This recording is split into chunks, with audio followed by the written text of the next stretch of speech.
Well, I think Parliamentary Review does something very interesting. It provides a platform for people to share and express their views, and I hope we're going to be able to build on that even more so that people can interconnect with each other. But it also gives an opportunity for parliamentarians to know that people are taking interest in what they're doing and how they're doing it.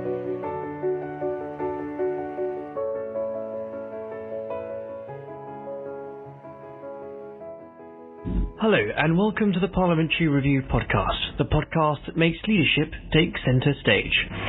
I'm Jonathan White, and in each episode I'm joined by directors, CEOs, CFOs, government ministers, chairmen, presidents, maybe one day even the Prime Minister, or whoever thinks they should be Prime Minister this week. The aim is to discover who these people are, the people who get up each morning and make Britain work. We discuss where the FTSE might head south as the Italian political crises mount, and of course the innovation and success in the country that make it all worthwhile in the end. We also get their take on the current political and economic state of the country. Later in this episode, you'll have the chance to hear our exclusive interview with Lord Blunkett, former Home Secretary, former Education Secretary, and of course the current co-chairman of the Parliamentary Review. But for now, we're joined by Shann Jones, the director of the Chuckling Goat.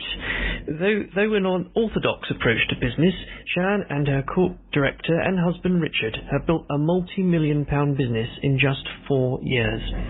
The Chuckling Goat, established in 2004, manufactures live cultured drink, kefir, and also kefir skincare products. A milk which you might have guessed from the name comes from goats. Originally found in the Caucasus, Shann and Richard now make the product right here in rural Wales. Shann, welcome. It's nice to be here. Thank you very much for coming on. Now, it's been quite a number of months since the Chuckling Goat was in the review. I think the listeners would love to know what you and the company have been up to since publication. Well, we've been very busy, actually. We've been featured in the book Our Royal Baby, so we were one of Meghan and Harry's choices for the companies that they really like to endorse. Congratulations. Thank you. We're very proud of that. We have also been adding to our team of nutritional advisors because we are now putting out the microbiome test, and so I feel that needs to be accompanied by the high-touch piece of having a nutritional advisor talk you through all the science. So we're adding people to our team every day, and things are spinning rapidly. Fantastic. And I think perhaps it may only be fair for those that don't know, and no doubt you've sick of being asked this, but what exactly is kefir? It is a probiotic drink, similar to drinking yogurt, but a lot stronger and more powerful and better for you because it contains what we call non-transient bacteria. Yogurt has transient bacteria that gets killed off in the digestive process, so it really doesn't do much for you. Kefir demonstrably has non-transient bacteria which survives the digestive process to impact your gut microbiome. And I think the listeners, and I'm sure you won't mind me sharing this, Shann, when testing the recording earlier and asked you what you had for breakfast, you did reply very much on bandwidth saying you had kefir. So I think it's clearly not only nutritious, but must be quite tasty. Well, we have actually just been chosen by the Royal College of Obstetricians as the recommendation that they will be making to 600,000 pregnant women starting in January 2020. So yes, it's very powerfully good for you, and it's great to take it every day. Fantastic. Now, the story behind the business and how it got started is a great one, and I think, fair to say, quite inspirational. Would you mind sharing the background of that with the listeners? In 2012, my little boy Benji was suffering from a lot of eczema and bronchial infections, and we would take him to the doctor, he would take antibiotics, and then 3 months later we'd be back again. We were going round and round in this cycle. My husband, who is a farmer, Welsh farmer, suggested that we get a goat because in the Welsh farming tradition they feel that goat's milk is good for asthma, bronchial conditions, and so on. So we did that. and then we had too much milk, and I didn't know what to do with it. It was going off, and I didn't want to make cheese because I thought there's a lot of good cheese out there. So we started making this kefir, which I heard about from a Russian doctor. They use it in Russia a lot. They use it medically for a number of reasons, and we learned how to make therapeutic-grade kefir from this Russian doctor, which means unflavored, not sweetened. That's important because sugar, as you and I have discussed before, actually kills the good bugs in your gut. So you don't want to have any sweetener in your kefir. Absolutely, and it really went from almost nothing. And obviously, Richard went on, I think it was the Steve Wright show on Radio 2, and the resulting demand was exceptional. Mm-hmm.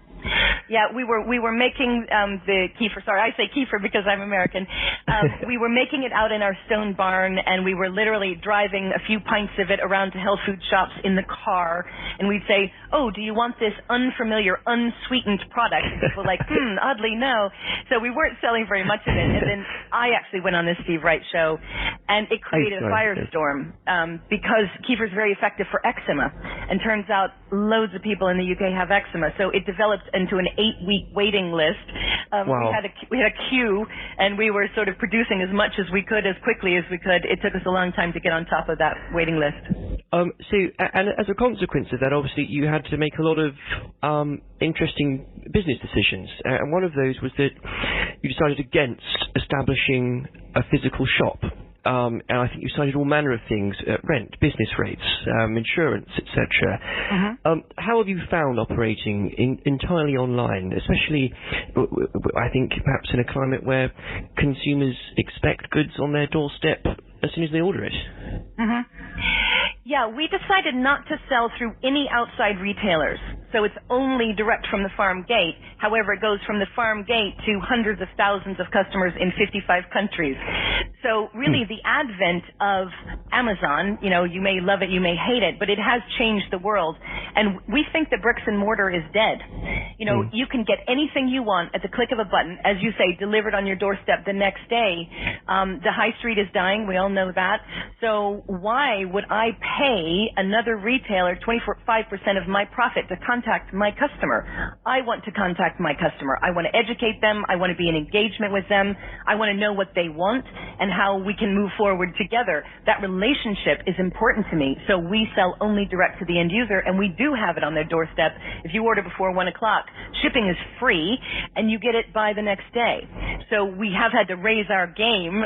We pay a lot for shipping, but I think it's worth it. Well, my clock, I've got a good 4 hours until I have to put my order in then. But clock is ticking.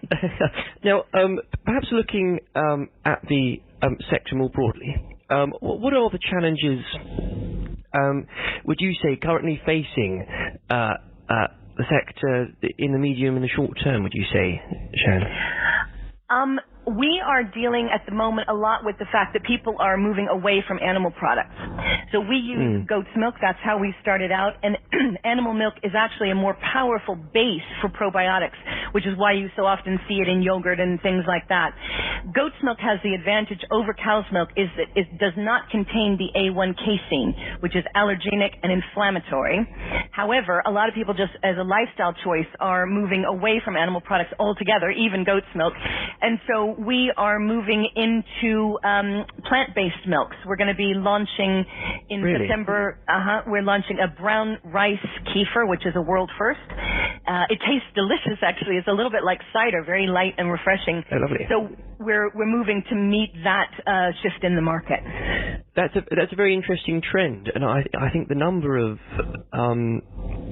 vegans in this country seems to be increasing every week. And it's fantastic that I think you're able to respond to that in a way that's still, and you're still able to make a good and healthy product as a result. Now, a lot of listeners, especially entrepreneurs like yourselves, won't quite believe that you've set up, without the business, without going into one penny of debt. I think you've mentioned that you've said no grants, business loans. Clearly, this has worked exceptionally well for you. But but it must have made things challenging at some points. Well, it did. My husband is really the secret weapon here.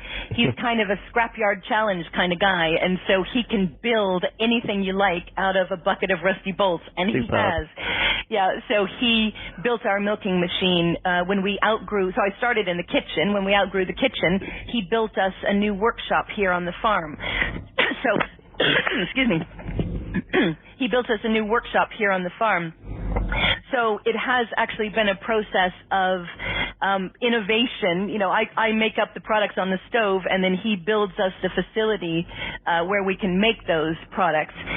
I have been lucky in that he's able to build things for us, but we've avoided grants mostly because it's very difficult to make things yourself or buy things secondhand. You know, they want 3 different quotes, and then they're going to tell you what to do with that money. And frankly, our business is so unique and innovative and special because it's on the farm.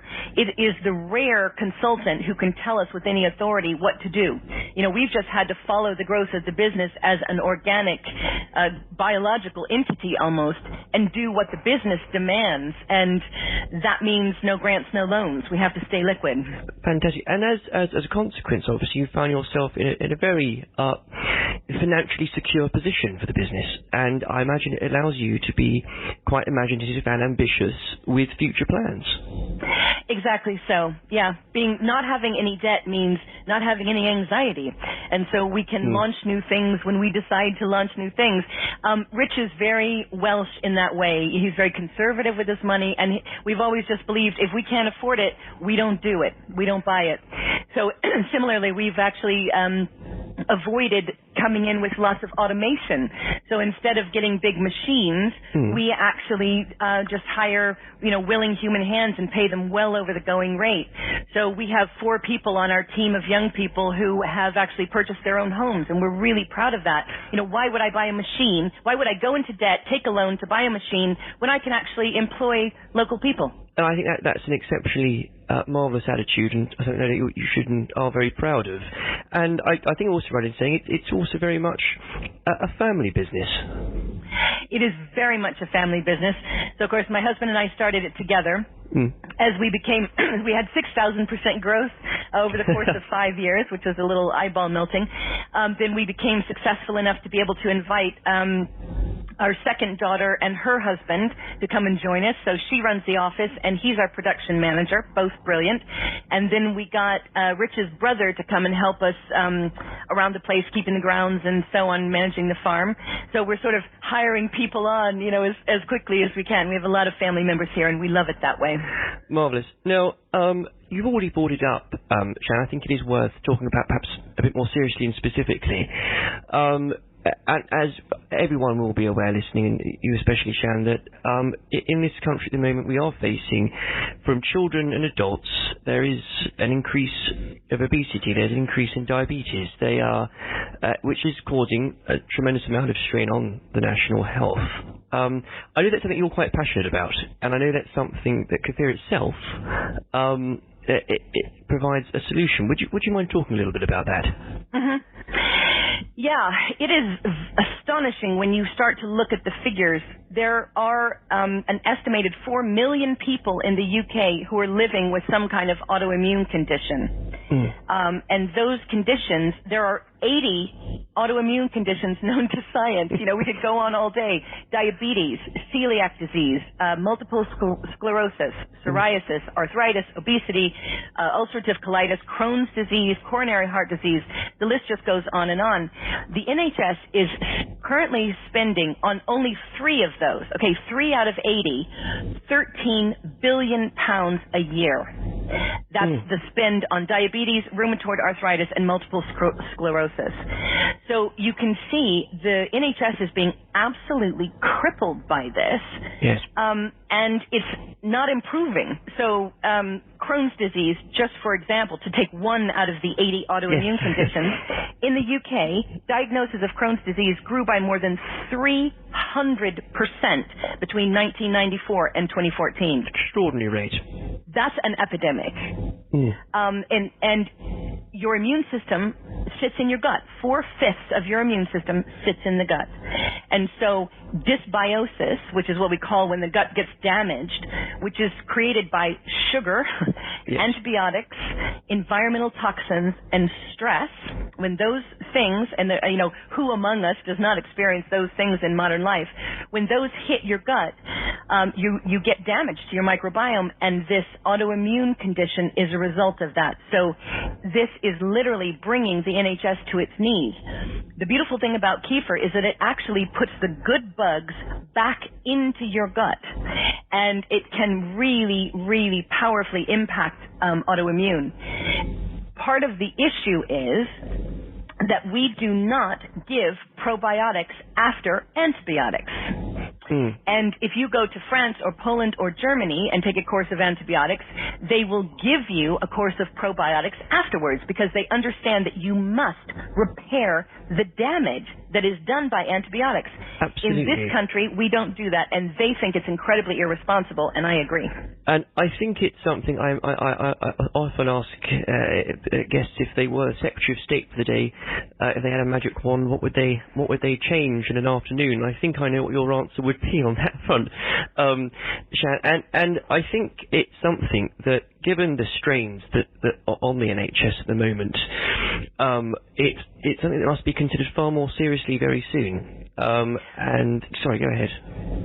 Well, no, I was just going to agree with you. The NHS is falling apart. They reported more than 5,000 safety incidents because they have a $3 billion funding gap for repairs. It is literally physically falling apart.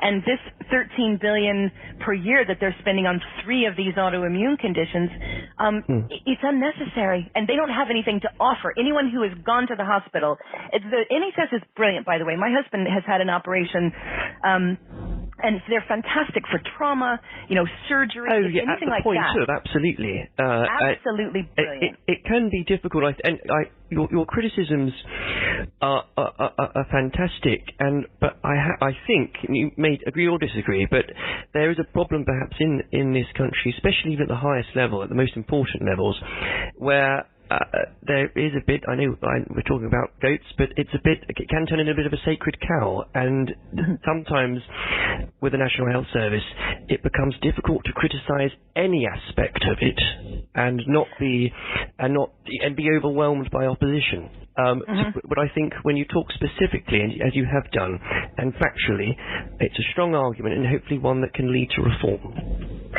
This is a simple fix. It is being applied all over the world, in Japan, in China, in the United States, in Eastern Europe.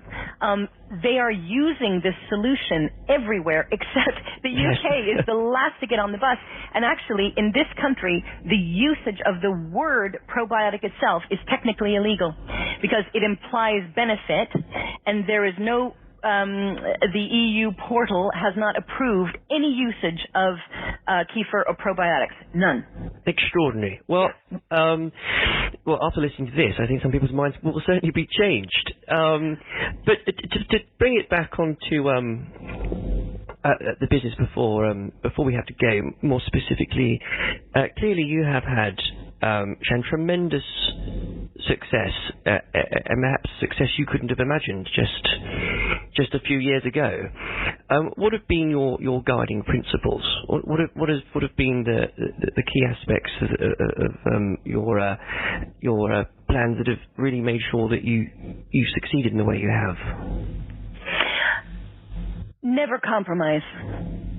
Never compromise. We started out with the intention that we were going to create a beautiful product, and it just wanted to be small and exquisite. We wanted the goats to be happy. Our goats are free-ranging. It was like a perfect little crystal. And people said, oh, you can't do it. You can't keep goats that way. You have to go through a third-party retailer. You don't. You can actually start a business and not compromise your dreams and not cut corners and never, ever compromise your quality. And people will beat a path to your door if you stay true to your principles. What a wonderful message. A lot of people young entrepreneurs who listen to this, I think, will take that advice to heart. And if you had to speak to them directly, is there anything you would say to them to take on that advice? Yeah, as it happens, I've got a book coming out in May 2020 called How to Start a Business on Your Kitchen Table. And the advice that I would give them is this. Business is not really about money. I mean, money is good and money is useful, and if you do it right, money will come as a result. But in my opinion, business is about walking your gift out into the world. You have something to contribute that is unique to you. And if you fail to contribute it, nobody in the whole world will ever do that. That's your puzzle piece, and you need to lay it down on the table. So I coach a group of women entrepreneurs who are doing just that, and we're trying to sort of support each other to get enough courage to walk out into the world and create something beautiful. Because if you do that with courage and integrity, people will reward your efforts. And on top of that, I think, Shann, it's probably a great message for I think it's also wonderful to see that all of this success has happened in a rural area of Britain.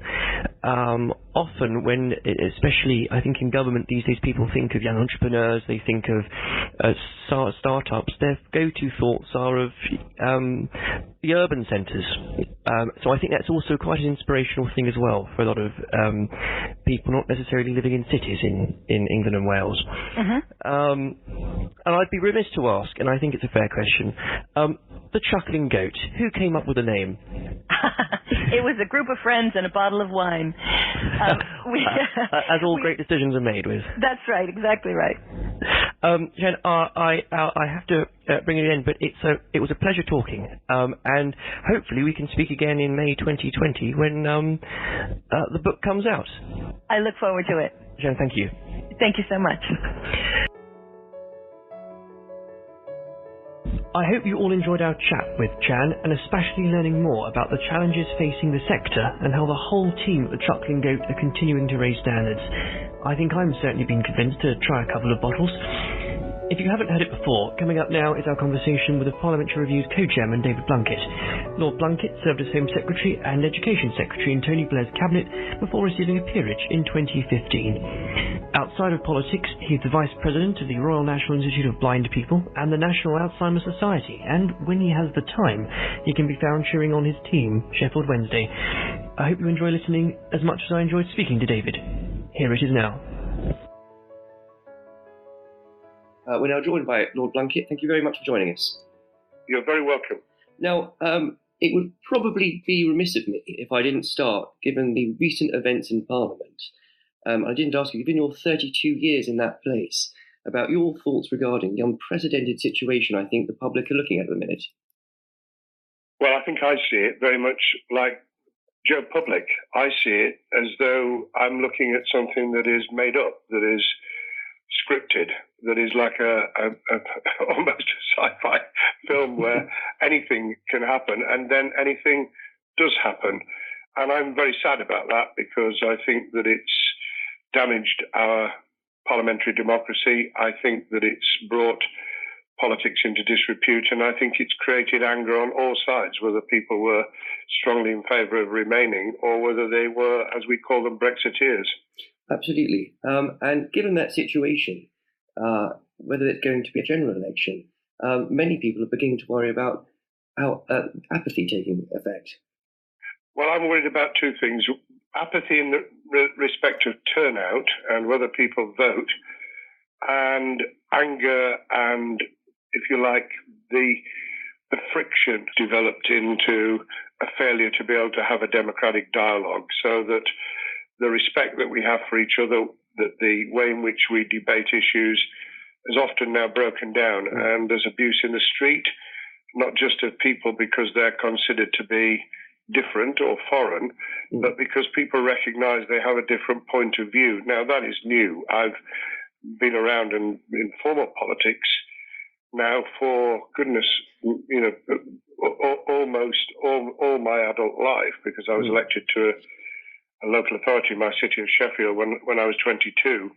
And I've never seen that. I've seen people get very annoyed, and that's fine, and people should get angry, but I've never experienced them display it in such personal venom before. And we need to calm that, because our democracy depends on people being able to have genuine disagreements and differences and to work them through the political process. Otherwise, we fall, as history teaches us, into the hands of extremists. Absolutely. And given that you've just said what you just said, a lot of people are talking now about whether the party structure, which does exist at the minute, it can survive. We've seen both the Labour Party and the Conservative Party showing signs of buckling. I think the political system the party system will survive. It may have a very rocky time in the near future, but I think it'll right itself. But it will only do that if political parties themselves sort out what's going on internally. I think both major parties have been, to use an old phrase, infiltrated. Came across a prominent minister just outside the cabinet whose current chair of their Conservative Association was the UKIP candidate against him back in 2015. We know about the challenges within the Labour Party and the way in which people who were thrown out of the party have either been able to or are seeking to rejoin. And so we've got this two-ender, if you like, the bread at the two sides of the sandwich coming together, and the middle is being squeezed.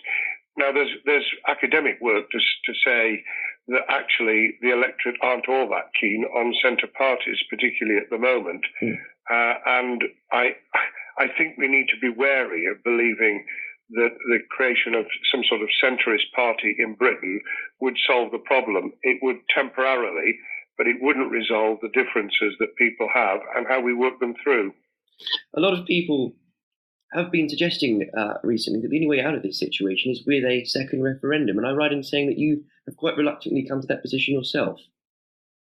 It took me a very long time to come to the conclusion that we would need an affirmative vote. I resisted it because I come from and represented an area deeply disaffected, feeling the effects of deindustrialization and then the austerity measures on the back of the global meltdown, and felt in my bones, which is why I wasn't one of those who thought we were easily going to win the referendum for Remain in 2016, that you need to deal with the underlying problems and causes of that disaffection. And the simple slogan, "They didn't hear you the first time, tell them again," could be very effective, a kind of Trumpian slogan that could be adopted by those who are very, very vehement Brexiteers.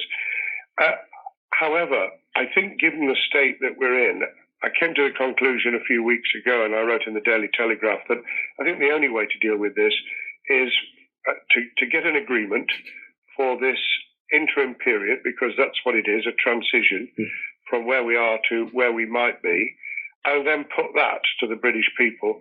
And if the British people don't like that negotiated agreement, either Theresa May's original or something that emerges from the discussions and the debate and the toing and froing between the two major parties, put that to the electorate and give them a chance 3 years on from 2016 to make a new choice as to whether that's what they want to go for, that's the direction they want to take, or whether they'd like to take a step back and remain in the European Union.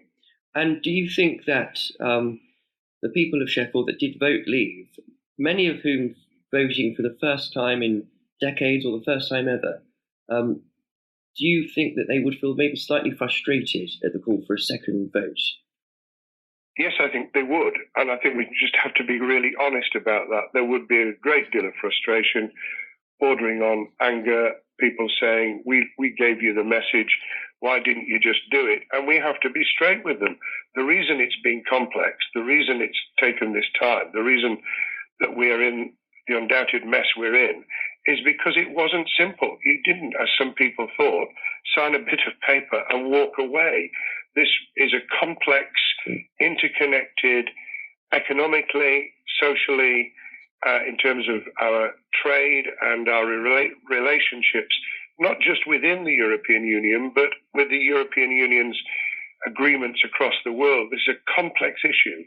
And to pretend otherwise is not to give people what they want. It's to patronize them and say, yes, we don't think you were wrong. We don't think that you got it wrong when you thought it was a simple way out. I think you just have to be straight with them, and they'll be angry. I mean, people are angry with me when I walk around in my own constituency and say, "What are you up to?" And I say, "I'm up to trying to speak the truth. I'm up to trying to say it as it is, as I always have done." Absolutely. Now, given all of that, one would expect the governing party to perhaps be somewhere between 20 points and to 30 points behind the opinion polls, but they are not. There has been an awful lot of criticism of the leadership of the opposition regarding that. Would you have any advice for the leadership of your party?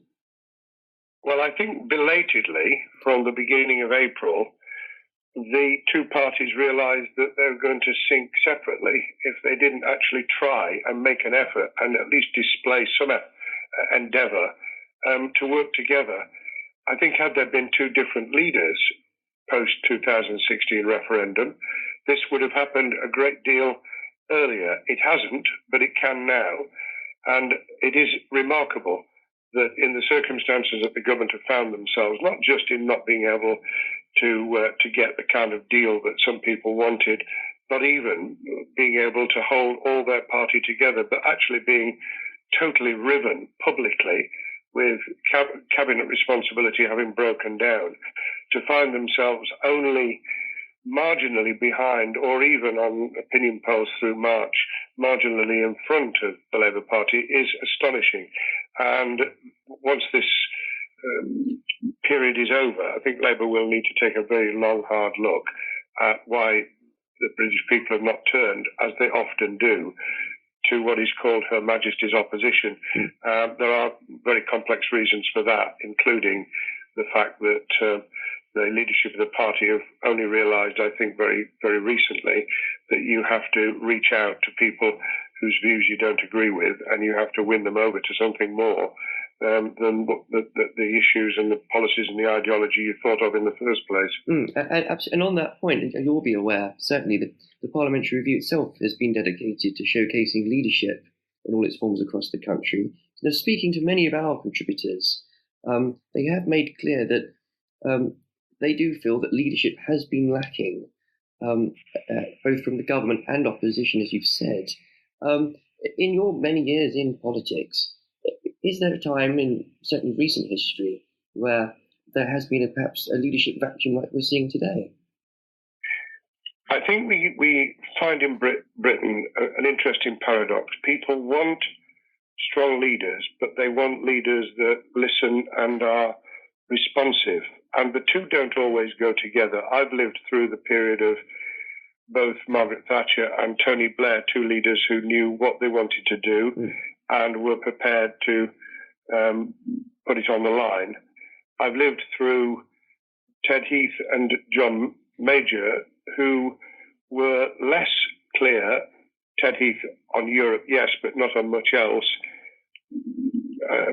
John Major really trying to mop up after the controversial and divisive Thatcher era, where they showed a different style of leadership. Now, they were portrayed as being weak. I don't think that's always the case. I think that you can have leaders who are very clear what they want to do, but to turn on its head the Marxist slogan, speak softly and walk with a big stick, they can actually do the job clearly and decisively. Clem Attlee was such a person, and in many ways so is Harold Macmillan. And those are the kind of leaders where you don't get bombast, you don't get, I know best and I'm going to push this through, but you actually get someone who can genuinely create a coalition of the willing, but has a clear idea about their values. And I hope we'll return to that. Absolutely. And I think one of the strengths of the review has always been its sense of bipartisanship. Well, I think Parliamentary Review does something very interesting. It provides a platform for people to share and express their views, and I hope we're going to be able to build on that even more so that people can interconnect with each other. But it also gives an opportunity for parliamentarians to know that people are taking interest in what they're doing and how they're doing it, and therefore to get the message that they've got to reflect outwards. We need both. We need the input into the system. We need voices. We need ideas. We need experiences through parliamentary review inwards, but we also need to ensure that the way in which our politics works is reflected outwards, so that people firstly understand how the system works, secondly, the complexity and difficulty of it, and thirdly, the way in which they need to tell us, I mean, I'm in the upper house now, but to tell us as parliamentarians what they think and where we're going wrong, and for us to listen. Absolutely. And on that point, you've been in public service for most of your life, Lord Blunkett, ever since Sheffield City Council. I mean, in that time, what are the key lessons you think you've learned in the best way for policymakers and those at the coalface to communicate and work together? I've learned that actually there is enormous wisdom out there, and if you're prepared to engage and to listen, then your views might actually change. Mine have on a number of issues, particularly social issues, what small L liberal issues over the years, going in the opposite direction, it has to be said, to most people as they age. And you need to ensure that you've reached out to sufficient people to create that coalition that allows you to make progress, and that you won't create everything you want and change everything you want for the better overnight. It will never happen. There's no days where everything's done and we can all wash our hands of it, and that's fine. We build building blocks. We stand, if you like, historically on the shoulders of those who came before us. And if we get that message, we won't be too frustrated when everything doesn't happen immediately, but we'll be determined to make progress, and we'll punish politically, democratically, those who don't. Absolutely. And perhaps finally, with that concluding point, it's fair to say, as you've already mentioned, a lot of the population are frustrated, no matter how they vote in the referendum or their general political opinions. But perhaps, for those people, is there something you'd point to be optimistic, looking towards the future about? I think I'm very clear. We're a great nation. We can't just do things on our own. We have to recognise that we live in an incredibly rapidly growing global environment, and the power sources and the power politically has changed over the last 20, 30 years. But we are creative, we are innovative, and we will pull through, and we'll do it because we won't have anyone else to blame anymore if we come out of the European Union, and we'll need to literally pull our socks up and do it ourselves. In the end, my message is clear. Nothing is ever as good as it seems at the time, and nothing is ever as bad. And we've come through difficult times in the past, and we'll come through again. Lord Blunkett, thank you very much. Thank you, Jonathan.